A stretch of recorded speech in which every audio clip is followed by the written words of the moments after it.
अस्सलाम वालेकुम फ्रेंड्स, क्या हाल चाल है आपके? ठीक हैं? मैं आपसे आज कुछ बात करना चाहता हूँ। वो ये है कि इंसान को कभी भी खुद गर्ज नहीं होना चाहिए। खुद गर्ज इंसान दुनिया में अकेला रह जाता है। प्लीज़ खुद गर्ज ना बनिए, एक दूसरे से मोहब्बत करिए।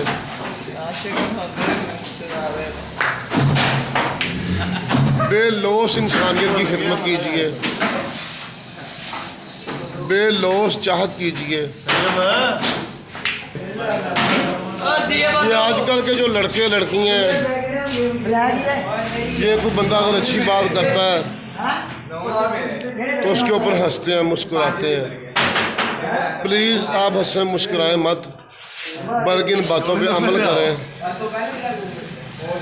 इन बातों पे अमल करेंगे तो कभी दुनिया में आप अकेले नहीं रहेंगे।